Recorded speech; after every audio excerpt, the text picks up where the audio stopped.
Market research हो गया, ठीक है। So market research done. Next chapter marketing organisation. Next chapter marketing environment जो है, मार्केटिंग एनवायरनमेंट में एक क्वेश्चन लिख लो कि what are the external and internal factor which is affecting the marketing. What are the internal and external marketing environment, बस ये लिख लो, internal and external marketing environment. External और इंटरनल मार्केटिंग एनवायरनमेंट क्या है और किस तरीके से how they are affecting the marketing, marketing को किस तरीके से अफेक्ट करता है इंटरनल एंड एक्सटर्नल एनवायरनमेंट। अच्छा मुझे बताओ कि कौन सा जो होता है वो beyond the control of organisation होता है, कौन सा environment, internal external. External, external को लर्न करने का तरीका मैंने शॉर्टकट में क्या याद किया था, स्लेप्ट। स्लेप्ट भी है और पेस्टल भी है। स्लेप्ट याद रखना क्या होगा, सोशल, लीगल, उसके बाद ई से इकोनॉमिकल, पी से पॉलिटिकल एंड टेक्नोलॉजिकल। तो ये 5 ऐसे फैक्टर्स हैं, इकोनॉमिक फैक्टर्स हैं जो बेसिकली आपके बियॉन्ड द, तो ये सारे फैक्टर्स एक्सटर्नल फैक्टर्स हैं जो बियॉन्ड है कंट्रोल की किसके, ऑर्गेनाइजेशन की। यानी ऑर्गेनाइजेशन इन फैक्टर्स को कंट्रोल नहीं कर सकता है, ठीक है। लेकिन what they can do, they can बस they can be like safe बना सकता है, सेफ मोड या प्रिपेयर रह सकता है इन सारे फैक्टर्स के लिए। सोशल फैक्टर में क्या क्या था, एक्सटर्नल में क्या होता है, ये सारे फैक्टर्स को एक बार अच्छे से देख लेना, ठीक है। एवरीवन क्लियर हो गया। Next question, next question, marketing organisation. तो मार्केटिंग ऑर्गेनाइजेशन में सबसे पहला question, what is marketing organisation. First question is what is marketing organisation, what is marketing organisation, what is marketing organisation.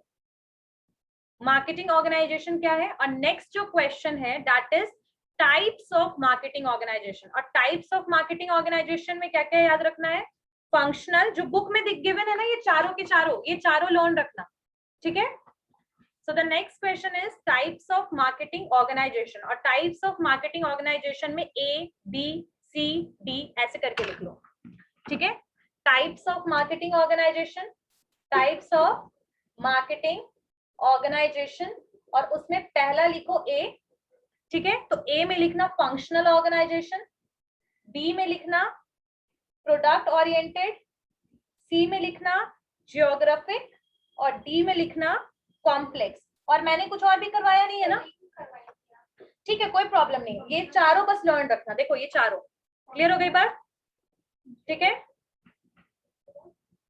Functional, product oriented, geographic and complex, ठीक है। ये चारों को एक बार देख लेना। Complex, complex organisation, complex organisation में जहां पर मेजॉरिटी आपका जियोग्राफिक भी यू रहता है, आपका प्रोडक्ट ओरिएंटेड भी और फंक्शनल तीनों ही रहता है, और जिसकी वजह से आपका ये ऑर्गेनाइजेशन का स्ट्रक्चर बहुत ज्यादा कॉम्प्लेक्स होता है, ठीक है। हाँ, सबको एक्सप्लेन कर लेना, बुक में गिवन है, और अगर नोट्स में दिक्कत होगा तो I will help you in that, ठीक है। क्लियर हो गया सबको, ये चारों इसको अच्छे से देख लेना। Next question, next question, what is consumerism, what is consumerism,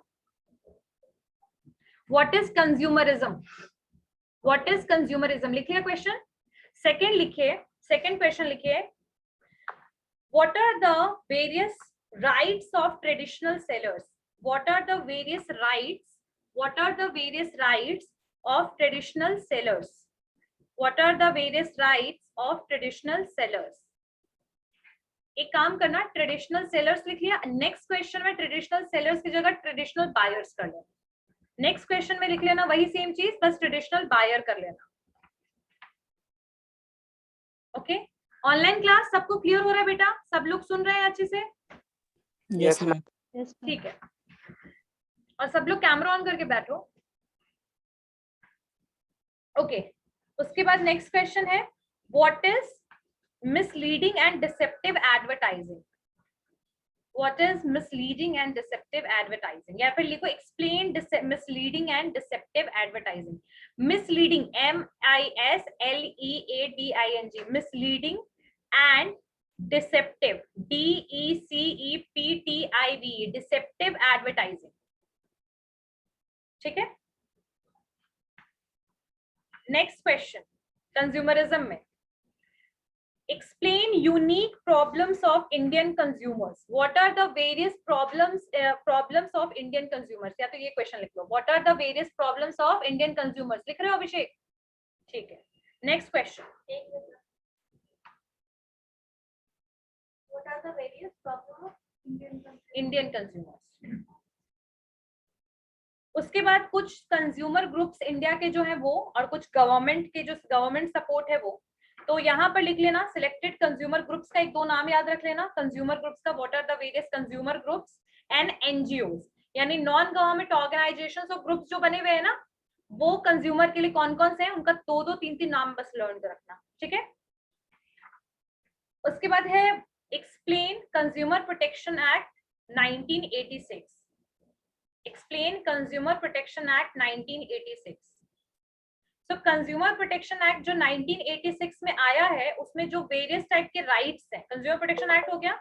एक काम करो, क्वेश्चन इसी के अंदर ए करके लिख लो, ए करके इसी के अंदर में लिखो, ए करके what is consumer protection act 1986, उसी के अंदर में ए करके लिखो what are the various rights of the consumer, what are the various rights of the consumers, what are the various rights of the consumers, consumers के जो भी rights है, और 6 और +3 जो भी 9 राइट्स लिखवाए हैं मैंने, 8-9, हाँ एग्जैक्टली। कंज्यूमर प्रोटेक्शन एक्ट 1986 को क्यों लेकर आया गया, क्योंकि of the unethical trade practices. हाँ ये भी नेक्स्ट क्वेश्चन होगा, पहले लिख लो कंज्यूमर प्रोटेक्शन एक्ट 1986 के अंडर में पहला A what are the various rights of the consumer, उसके नीचे बी लिखो, बी में लिखो how government provide support under Consumer Protection Act 1986, under consumer protection act 1986, यानी गवर्नमेंट किस तरीके से सपोर्ट कर रहा है किसको, आपके कंज्यूमर को 1986 के अंडर में। तो इन्होंने थ्री टायर सिस्टम बनाया है। 3 टायर सिस्टम पता है क्या क्या है? 3 tier system, district, state and national. जो आपका कमीशंस बने हैं ना, ये तीनों कमीशन जो है, ये प्रोविजन जो गवर्नमेंट ने बनाया है कि इफ, और अमाउंट जो है ना 1986 वाले में, 1986 वाला लिखना याद रखना, 1986 में अमाउंट अलग अलग था, याद है ना, 20 लाख 1 करोड़, 20 लाख पहले था, 20 लाख के अंदर, फिर 20 लाख से 1 करोड़, फिर 1 करोड़ के ऊपर। अभी 2019 में आया है कंज्यूमर प्रोटेक्शन एक्ट, उसमें चीजें बदल गई हैं, ठीक है ना। तो ये तो दोनों चीज लिखना। अगर कभी क्वेश्चन आता है what is consumer protection act 1986, तो जितने टाइप के राइट्स हैं वो आपके अनएथिकल ट्रेड प्रैक्टिसेस रीजन थे 1986 में कंज्यूमर प्रोटेक्शन एक्ट को लाने का, ठीक है। एक जो थ्योरी था उसको बदल दिया गया, कैवेट एम्पिटर से अब कैवेट वेंडर में कन्वर्ट हो गया। उसके अलावा राइट्स ये मिले हैं कंज्यूमर प्रोटेक्शन एक्ट के अंडर में कंज्यूमर्स को, ठीक है। उसके अलावा ये सिस्टम है, जुडिशियरी सिस्टम के ये बनाए गए 3 टायर सिस्टम। क्लियर होगी बात? तो इतना चीज एक्सप्लेन करना। और एक और चीज मैं आप लोग सबको बताना चाहती हूँ, now the question pattern is, पहला तो क्वेश्चन आपका एमसीक्यूज आर देयर, एमसीक्यूज और 1 मार्क्स क्वेश्चन कह सकते हैं जिनको, जिसमें फिल इन द ब्लैंक्स, आपके match the followings and all है। उसके अलावा जो सेकंड क्वेश्चन है that is short type questions, and the next one is the long type questions. So earlier I said na very short questions and short type. Now short type questions and long type questions. So you have to elaborate every point properly, right? Next question में लिखिए Consumer Protection Act 2019. Consumer Protection Act 2019. अब Consumer Protection Act 2019 में जो rights है सारे 1986 वाले, जितने भी rights आपके 1986 वाले, वो सारे rights आपको इसमें भी लिखने हैं। वो सारे के सारे राइट्स अभी भी लागू हैं, ठीक है। तो वो सारे राइट्स तो लिखने हैं, लेकिन जो चेंजेस आए हैं, बहुत सारे चेंजेस भी आए हैं ना 2019 वाले में, ठीक है। फास्ट ट्रायल के लिए वहां कुछ सिस्टम्स बदले हैं, चेंजेस हुए हैं, तो वो सारी चीजें भी जो हैं वो आपको मेंशन करना है, ठीक है ना। वो सारी चीजें जो चेंजेस आए हैं और जो चेंजेस नए आए हैं, जो मैंने पॉइंट्स लिखवाए थे आपको, और साथ साथ ऑनलाइन प्रोडक्ट्स के लिए भी कुछ प्रोविजंस बने उसमें, तो उसको भी आपको इंक्लूड करना है, ठीक है। तो कंज्यूमर प्रोटेक्शन एक्ट 2019, ठीक है, उसमें राइट्स मेंशन करना है। उसके अलावा क्या क्या मेंशन करना है उसमें, चीजें चेंजेस वगैरह जो आए हैं वो, और चेंजेस में आपका अमाउंट भी चेंज हुआ है जो जुडिशियरी का है। अब आपका जो अमाउंट है वो क्या इंक्रीज हो गया है, 1 करोड़ डिस्ट्रिक्ट में क्या है, अप टू, डिस्ट्रिक्ट में कितना है, अप टू 1 करोड़, और 1 करोड़ टू 10 करोड़ है आपका स्टेट में, नेशनल में अबव 10 करोड़। ठीक है, तो ये चेंजेस याद रखिएगा दोनों का। क्लियर हो गया बात? अब नेक्स्ट लिखिए, नेक्स्ट क्वेश्चन में है कि what are the various unethical trade practices, what are the various unethical trade practices. So unethical trade practices क्या क्या है, तो उसके बारे में याद है ना, ब्लैक मार्केटिंग, होर्डिंग वगैरह जो भी टर्म्स है उनको याद रखिएगा। ठीक है, यूटीपी जिसको कहते हैं अनएथिकल, यूईपी अनएथिकल, नहीं यूटीपी है अनएथिकल ट्रेड प्रैक्टिसेस। ठीक है, उसके अलावा क्वालिटी स्टैंडर्ड सर्टिफिकेशन क्या है, what is quality standard certification, quality standard certification procedure in India, quality standard certification. ठीक है, अच्छा जो 1986 वाला लिखवाया है ना, उसमें तुम लोग एक चीज और लिख सकते हो कि how, what is the features of this act, तो that is also written in page number 101, so you can also write about the objective of the act 1986। ठीक है, सो क्वालिटी स्टैंडर्ड एक्ट में क्या क्या याद रखना, बस आईएसआई एग मार्क और बीआईएस हॉलमार्क जिसमें आता है बीआईएस में, तो ये 3-4 बस याद रखना काफी है। ठीक है, ओके चलिए आज हम लोग कुछ टॉपिक पढ़ते हैं। कौन सा टॉपिक आज हम लोग, motives, types of buying motives कितने थे, 3 तरीके के बाइंग मोटिव्स थे, एक था आपका इमोशनल, रेशनल और पैटर्नेज। सबके फैक्टर्स मुझे कौन बताएगा, इमोशनल में क्या क्या चीजें आएंगी, लव, अफेक्शन एंड पैशन, और हैबिट्स, अट्रैक्शन। ठीक है, तो ये सारे इमोशनल फैक्टर्स में आएंगे। अच्छा, इमोशनल, रेशनल और पैटर्नेज में क्या अंतर है, तो ध्यान से सुनिए। जो इमोशनल फैक्टर्स हैं वो बेसिकली आपको रेशनली यानी प्रूडेंटली यानी समझदारी से सोचने का मौका नहीं देगा। You will be basically so much attracted toward the product because of the stimuli, यानी कि आप बेसिकली प्रोडक्ट को देख करके क्या हो सकता है कि आप अट्रैक्ट हो गए। यूटिलाइजेशन नहीं पता है, but what you are thinking basically कि बस जो प्रोडक्ट है वो, हाँ एग्जैक्टली। ठीक है, सो यहाँ पर सिचुएशन क्या है कि जो इमोशनली लोग सोचते हैं, they are not thinking about the all the other factors, like they are not going to think about the price factor, they are not going to think about the durability factor, but the person who is rational, they are going to use their mind for purchasing any product. If the person is going to purchase a headphone, even अगर कोई headphone भी खरीदने जाएगा तो he or she is going to understand its utility, कि इसका utilization क्या है। ठीक है, ये कितना यूजफुल है, ये कितना ड्यूरेबल है, यानी क्वालिटी क्या है प्रोडक्ट का। ठीक है, उसके अलावा इसका प्राइस क्या है, हमारे लिए इकोनॉमिकल है या फिर हम बहुत एक्सपेंसिव प्रोडक्ट खरीद रहे हैं। ठीक है, कन्वीनियंस कितना है प्रोडक्ट हमारे लिए, कंफर्टेबल कितना है प्रोडक्ट हमारे लिए। So the rational people are going to think और elaborate the products like this. Clear हो गई बात? तो these are the rational person. Rational person जो दिमाग से सोचते हैं, who are rational, who is thinking practically and they are using brain for purchasing any product. Clear हो गई बात? ठीक है, अब जैसे कि कोई पर्सन है, मान लो कि मयंक जो है ये गया सोफा लेने, जैसे मैंने पहले भी एग्जांपल दिया था, सोफा लेने गया, he saw so many sofa, but after the मतलब elaborating or analyzing each and every sofas, what he understand that the जो सबसे वर्स्ट लुक लग रहा है जिसका ना, वो सबसे बेटर है क्वालिटी के मामले में और ड्यूरेबिलिटी के मामले में। ठीक है, so because Mayank is rational person, he is not going to purchase that sofa which is looking beautiful, but he knows कि that is not able to work for long time. ठीक है, so यहाँ पर he is working like the prudent person, यानी समझदार है, और साथ साथ में ये rationally सोच रहा है ड्यूरेबिलिटी के बारे में। ठीक है, ओके, तो आगे बात समझ में क्लियर हो गई ये बात। नेक्स्ट चीज क्या है, अगर यही मयंक जो है इमोशनली सोचता प्रोडक्ट को लेकर के, तो ही विल और थिंक अबाउट द, ठीक है, अब जैसे तुम लोग ये चीज देखो कि the some people are purchasing Royal Enfield and some people are purchasing normal bikes.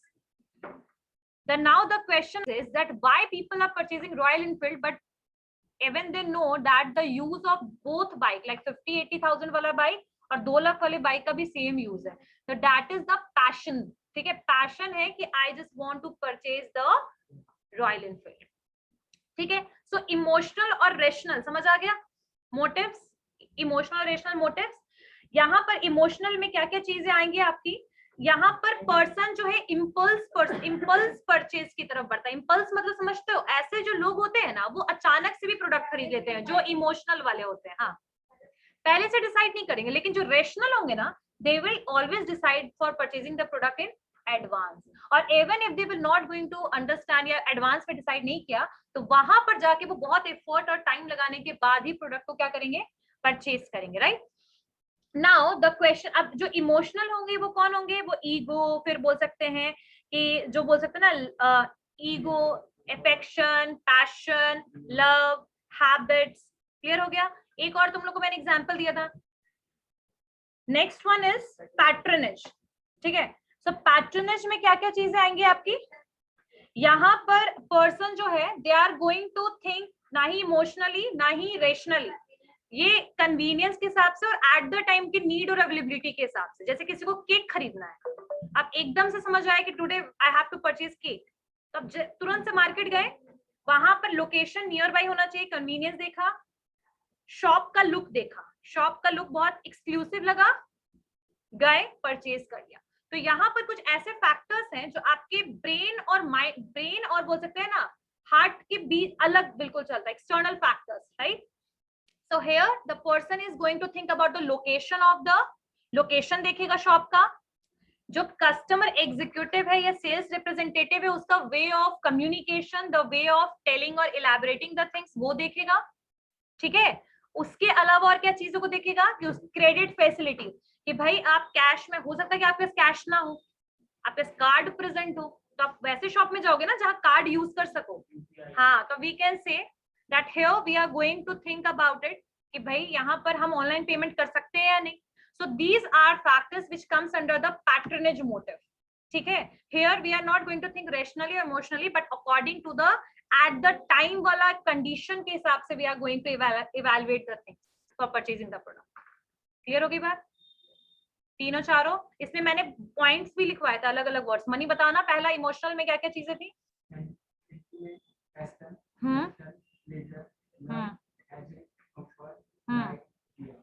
Very good. और इसमें क्या था रेशनल में, रेशनल में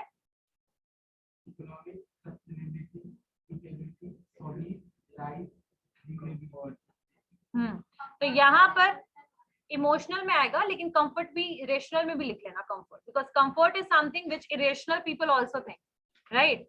अब कितना भी वो सोफा ले ले, लेकिन अगर बैठने में इट इज पेनफुल, तो ऑब्वियसली दैट इज हमारे यूज का नहीं हुआ फिर, ठीक है। सो और पैटर्नेज में क्या था,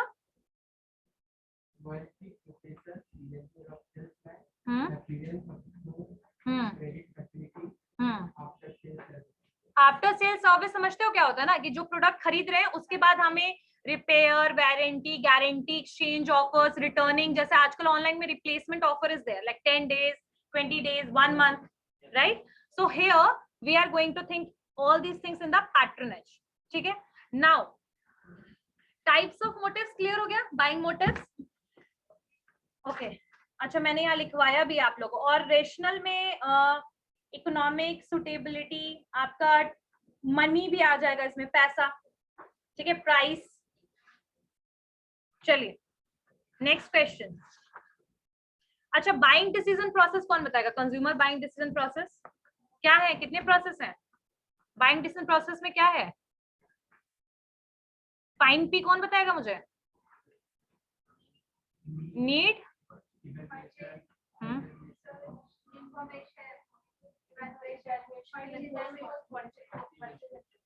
वेरी गुड। सो पाइन पी याद है ना सबको, तो एन से क्या है, नीड, रिकॉग्निशन, ठीक है। आई से क्या है, इंफॉर्मेशन सर्च, ई से evaluation of the alternatives, purchase and then post purchase. यानी कि यहाँ पर आप किस तरीके से काम कर रहे हो, how you are going to work. Like पहले अगर हमें कोई प्रॉब्लम है, so first we need to recognise the need. So याद रखना, कंज्यूमर जो प्रोसेसिंग है, बाइंग डिसीजन प्रोसेस जो है, ये पूरा का पूरा डिपेंडेंट है आपके कंज्यूमर के प्रॉब्लम पे। यानी प्रॉब्लम क्या है, नीड को रिकॉग्नाइज करना, ठीक है। अब जैसे कॉलेज में एडमिशन लेना, दैट इज आवर नीड, ठीक है, इंफॉर्मेशन विल सर्च, तो इस सर्विस सेक्टर में आ गया, लेकिन पहले कॉलेज में एडमिशन लेना था। अब कॉलेज में एडमिशन लेना है, आया सामने नीड आया, ये 12th पास कर गए, कॉलेज में एडमिशन लेना, नीड आ गया। अब इंफॉर्मेशन सर्च करेंगे about the various type of, क्या चीज देखेंगे कि कितने टाइप के कॉलेजेस प्रेजेंट है। कॉलेज को देख लिया, अब सारे कॉलेज को इवैल्यूएट करेंगे। अब इवैल्यूएट कैसे करेंगे? उसके ब्राउचर को देख के, उसके वेबसाइट को देख करके, उसका रेटिंग को देख करके, ठीक है, इंफ्रास्ट्रक्चर को चेक करके, और अपने घर से नियर बाय, ये भी एक रीजन आजकल हो गया है। तो ये सारी चीजों के हिसाब से we are going to evaluate, ठीक है। और कॉलेज के ट्रस्ट और कॉलेज NAAC से बेसिकली उसको A ग्रेड मिला है, B ग्रेड, क्या ग्रेड मिला हुआ है वो भी चेक करेंगे, ठीक है। तो इन शॉर्ट फीडबैक देखेंगे, कितना पुराना कॉलेज है वो भी देख लेंगे, है ना। तो ये सारी चीजें क्या किया हमने, एनालाइज, इवैल्यूएट कर लिया। अब इवैल्यूएट करने के बाद समझ गए कि भाई ये कॉलेज में एडमिशन लेना है, कॉलेज में एडमिशन ले लिया। Post purchase is something which is happened once we are purchase the particular product, यानी कोई प्रोडक्ट खरीद लिया, उसके बाद फिर जब एक बार एक्सपीरियंस लेना शुरू किया ना, then we are going to give the feedback about the product. Like if the customer found कि हाँ प्रोडक्ट बहुत बेस्ट था, सर्विस बहुत बेस्ट था, the person will be satisfied and maybe it is possible that they are going to do the repeat purchase, otherwise they are not going to do the repeat purchase. Clear हो गई बात? तो this is the consumer buying decision process. Clear हो गया? VCDH clear है, सारे theory clear है consumer behaviour model के, एवरीथिंग। चलिए अब नेक्स्ट करते हैं क्वेश्चन, मार्केट सेगमेंटेशन क्लियर है? हाँ, कंज्यूमरिज्म, कंज्यूमरिज्म तो आई थिंक पहले भी करवा दिया रिवीजन, ओके। चलिए एक और टॉपिक कर लेते हैं हम लोग,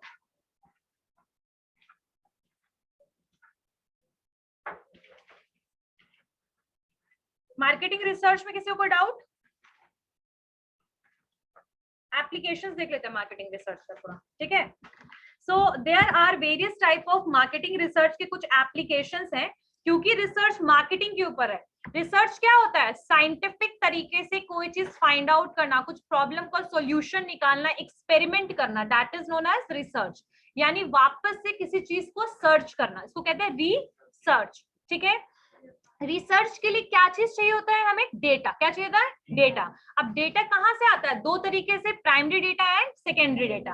प्राइमरी डेटा को कहते हैं हम first hand data. First hand data यानी रॉ डेटा। जैसे कि मान लो कि मुझे रूरल मार्केट पे या रूरल एरियाज में कोई रिसर्च करना है, मैं किसी पर्टिकुलर विलेज गई और वहां के लोगों से कुछ क्वेश्चन पूछा, उन लोगों की प्रॉब्लम सुना, तो this is the first hand data, क्योंकि जो पर्सन मुझे डायरेक्टली वो चीज बता रहा है, इंफॉर्मेशन दे रहा है, तो that is known as primary data. Exactly, survey primary data होता है, क्वेश्चनियर्स प्राइमरी डेटा होता है, इंटरव्यूज प्राइमरी डेटा होता है, याद रखिएगा। What is secondary data? Secondary data वो डेटा है जो ऑलरेडी कहीं पब्लिश कर दिया गया है। जैसे कि मान लीजिए कि गवर्नमेंट के रिपोर्ट्स है ना, नीति आयोग के रिपोर्ट्स आते हैं रूरल एरियाज पे, तो ये सारे ऐसे हैं जो published items, journals, newspaper, internet, ये सारी जगह पे ऑलरेडी क्या गिवन होता है? इंफॉर्मेशन। तो इसको कहेंगे हम सेकेंडरी डेटा। क्लियर हो गई बात? So primary data and secondary data, ठीक है। अब ये तो हो गया डेटा। तो रिसर्च के लिए हम सबसे ज्यादा किस चीज की जरूरत होती है? डेटा की, ठीक है। उसके अलावा यहाँ कुछ तरीके हैं एक्सपेरिमेंट करने के, डिस्क्रिप्टिव वे में, क्वालिटेटिव वे में, क्वांटिटेटिव वे, जहां पर हम नंबर्स को कंक्लूजन में फाइंड आउट करेंगे। जैसे मान लीजिए कि 5 लाख प्रोडक्ट जो है वो इस पर्टिकुलर ए एरिया में सेल हुए, तो ये क्वालिटेटिव, क्वांटिटेटिव हो जाएगा, क्वांटिटी जिससे हमने फाइंड आउट किया। Qualitative is something which is related with the behaviour और इनटैंजिबल थिंग्स, यानी जिस चीज को, वैसी चीजें जो चीज हम मुश्किल है उसको कैलकुलेट करना, ठीक है। तो यहाँ क्वांटिटेटिव जो है ये something which is related with the accurate data, accurate कोई चीज पता फाइंड आउट हो। क्वालिटेटिव में कभी भी कोई एक्यूरेसी नहीं होती है, ठीक है। तो ये सारी चीजें थी आपकी रिसर्च। अब मार्केटिंग रिसर्च है, तो कोई भी कंपनी कौन कौन से एरिया में रिसर्च करता है, कौन कौन से एरिया में रिसर्च करता है? तो कंज्यूमर के ऊपर रिसर्च होता है। क्यों होता है कंज्यूमर के ऊपर रिसर्च? क्योंकि फाइनली प्रोडक्ट हमें किसे सेल करना है? कंज्यूमर को। फाइनली प्रोडक्ट किसके लिए बना रहे हैं? कंज्यूमर के लिए। तो कंज्यूमर रिसर्च में हम क्या क्या चीजें देखेंगे? पहली बात, कंज्यूमर का बिहेवियर, कंज्यूमर का स्वभाव, राइट। कंज्यूमर का क्या बिहेवियर है, इस प्रोडक्ट को देख करके उसका एटीट्यूड क्या है, प्रोडक्ट को लाइक करता है कि नहीं, उस वो परचेजिंग पैटर्न क्या है कंज्यूमर का, ठीक है। तो कंज्यूमर का बिहेवियर, कंज्यूमर का स्वभाव, ठीक है। सेकंड है वो किस किस चीज से इन्फ्लुएंस होता है, बाइंग हैबिट्स क्या है, बाइंग कैसे इन्फ्लुएंस होता है। कंज्यूमर का प्रोफाइल क्या है, यानी कि वो ऑक्यूपेशन कर रहा है, इन्फेंट है, उसका एज ग्रुप क्या है, वर्किंग प्रोफेशनल है, ठीक है, जेंडर क्या है कंज्यूमर का। तो ये सारी चीजें भी हम एनालाइज करेंगे, राइट, क्लियर हो गया। नेक्स्ट वन इज कंज्यूमर जो है वो कितनी जल्दी ब्रांड को स्विच करता है। ब्रांड स्विचिंग समझते हो क्या होता है, एक ब्रांड के आने पे दूसरे मतलब एग्जिस्टिंग ब्रांड पे जो असर पड़ता है जब हम दूसरे ब्रांड पे चले जाते हैं। जैसे आज आकांक्षा है, डब्लू का कुर्ता ले रही है, कल इसने ऑरेलिया का लेना शुरू कर दिया, तो that is known as brand switching, clear हो गया ना। सो ब्रांड्स कितनी जल्दी और कौन से ब्रांड की तरफ स्विच कर रहा है कंज्यूमर, ठीक है। नए कंपनी के नए ब्रांड के आने से क्या इफेक्ट पड़ा कंज्यूमर के परचेजिंग पैटर्न पे, तो ये भी हो गया। कंज्यूमर का मोटिवेशन क्या है, ठीक है, कंज्यूमर का नीड क्या है, करंट नीड क्या है कंज्यूमर का प्रोडक्ट के लिए। सेटिस्फैक्शन, कंज्यूमर कौन से लेवल मतलब कौन से प्रोडक्ट से ज्यादा सेटिस्फाई होता है। तो ऑब्वियसली वी ऑल नो कि अगर कोई प्रोडक्ट ज्यादा अच्छी क्वालिटी का लेस प्राइस में मिलता है तो ज्यादा सेटिस्फाई होता है। सो सेटिस्फैक्शन लेवल क्या है कंज्यूमर का, ठीक है। एक्सपेक्टेशन क्या है कंज्यूमर का नीड क्या है, कंज्यूमर कौन से ब्रांड को प्रेफरेंस देता है, कंज्यूमर का बिहेवियर क्या है, परचेजिंग पैटर्न क्या है, ठीक है, ब्रांड स्विचिंग वो कैसे करता है, कंज्यूमर के लिए मोटिवेशन क्या है, ये सारी चीजें। कंज्यूमर का प्रोफाइल क्या है, यानी उसका बैकग्राउंड क्या है, उसका सोशल ग्रुप क्या है, कम्युनिटीज। जैसे आज भी अगर कोई लोग पब जाएंगे for example, if the people are going to club और pub, what they want to wear, है ना, कैसे कपड़े पहनना पसंद करेंगे, ठीक है, क्या ऑर्डर करना पसंद करेंगे। सो all these things something related with the social groups, your profile, your occupation, your gender, your age group, ठीक है। तो ये सारी चीजें हम किस में करेंगे, कंज्यूमर के रिसर्च, कंज्यूमर के ऊपर रिसर्च पे, क्लियर हो गई बात। सेकंड चीज demand research. Demand research is something, यानी उस पर्टिकुलर मार्केट में कितना डिमांड है। यहाँ पर डिमांड रिसर्च में हम किस चीज पे आ जाएंगे, डिमांड पे, कि भाई उस पर्टिकुलर मार्केट में कंज्यूमर का कितना डिमांड, मतलब कंज्यूमर क्या डिमांड कर रहा है। मान लो कि पटना है, पटना क्या है, एक तरीके से मार्केट है, कंपनी के लिए तो मार्केट हुआ ना पटना। तो पटना का मार्केट में मतलब मार्केट शेयर क्या है, पटना में भाई कल्याण ज्वेलरी का कितना सेल हो रहा है। अगर इसका सेल लो होगा यानी डिमांड प्रोडक्ट का कम है। आई एम गिविंग एग्जांपल, ठीक है। तो यहाँ मार्केट का पोटेंशियल क्या है, यानी मार्केट को आप कितना एक्सटेंड कर सकते हो, एक्सपैंड कितना कर सकते हो, कितने लोग खरीद सकते हैं आपके प्रोडक्ट को, ठीक है। ये हो गया मार्केट का पोटेंशियल, मार्केट का साइज कितना बड़ा है। अब जैसे यहाँ कल्याण का अगर 4 जगह पे खुल जाएगा आपका आउटलेट, तो कहीं ना कहीं आप कह सकते हो ना कि they want to expand it, और पोटेंशियल ज्यादा है, तभी तो 4 शोरूम है ना, क्लियर है। सेल तो एडवर्टाइजमेंट पे डिपेंड करता है ना, सेल तो अवेयर करेंगे उतना आपका, हाँ, सेल तो ऑब्वियसली एडवर्टीजमेंट पे डिपेंड करता है आपके, ठीक है। और ऐसे भी डिपेंड करता है कि आपका कंपनी कितना पुराना, तो ट्रस्ट पे भी डिपेंड करता है आपका सेल कितना होगा, ठीक है। नेक्स्ट है कि मार्केट का शेयर कितना है, यानी कि अगर वहां 4 कंपनी है, मान लो कि कल्याण के साथ साथ कितना है, हीरा पन्ना है, तनिष्क और टीसी है, just take it as example. तो यहाँ पर इन सब में से सबसे ज्यादा सेल किसका होता है, जिसका सबसे ज्यादा सेल उसका मार्केट शेयर उतना ही ज्यादा, क्लियर होगी बात। नेक्स्ट है कि मार्केट सेगमेंट कैसा है, मार्केट सेगमेंट कैसा कर रखा, मार्केट सर्वे कैसे करेंगे, डिमांड सर्वे कैसे करेंगे, कितना मेरा प्रोडक्ट बिकेगा, मतलब सेल्स फॉरकास्ट कैसे करेंगे। सेल्स फॉरकास्ट का मतलब क्या होता है, फ्यूचर में कितना प्रोडक्ट मतलब सेल हो सकता है उसको पहले ही एनालाइज कर लेना, क्लियर होगी बात सबको। Next question is related with the product और ब्रांड रिसर्च, यानी प्रोडक्ट का यूज क्या है, प्रोडक्ट की डिजाइनिंग कैसे कर सकते हैं हम लोग, ठीक है ना। ब्रांड, कौन सा ब्रांड प्रेफरेंस क्या होगा, फिर कंपटीशन को एनालाइज करेंगे, कितने कॉम्पिटिटर्स है मार्केट में। Distribution is related with the distributing the product, ठीक है, डिस्ट्रीब्यूट कैसे करे, वेयर हाउस कैसे इफिशिएंट बनाए, सप्लाई चेन मैनेजमेंट कैसा रखे, वेयर हाउसिंग कैसा रखे, ठीक है। प्राइस में, यानी कितना प्रोडक्ट का प्राइस देने के लिए कंज्यूमर विलिंग कर रहा है, यानी कि रेडी है, प्राइस कितना सेट करे, इवेलुएट कैसे करे प्राइस को, वो प्राइस रिसर्च में हो जाएगा। एडवर्टीजमेंट के लिए कौन सा मीडिया यूज करे, कौन सा एडवर्टीजमेंट डिजाइन यूज करे, एडवर्टीजमेंट बजट कितना रखे, ठीक है। तो ये सारा एडवर्टीजमेंट रिसर्च में आ जाएगा, यानी एडवर्टीजमेंट एंड प्रमोशन मेथड में। नेक्स्ट है sales method research. Sales method यानी प्रोडक्ट को कैसे बेचे मार्केट में। तो यहाँ पर नए new sales program, sales promotion कैसे करें, सेल्स टेरिटरी कौन से एरिया में प्रोडक्ट को बेचेंगे, फिर टारगेट कितना फिक्स करें कि यहाँ पर 5 लाख प्रोडक्ट मेरा सेल होगा कि नहीं। So all these things, these are the application of marketing research, यानी consumer research, market demand research, product research, price research, competition research, distribution research, advertising and promotion research and sales methods and research. Clear हो गया सारा का सारा? ये जितना भी book में दिया हुआ है अच्छे से लर्न कर लेना, ठीक है। Anyone have any doubt in the applications of marketing research? Clear हो गया सबको? Done? चलिए, तो मिलते हैं आप लोगों से अब एग्जाम के बाद या फिर एग्जाम में। चलिए, see you all in the next class. Anyone have any doubt? Online class and offline class? Okay, सब लोगों को क्वेश्चन मिल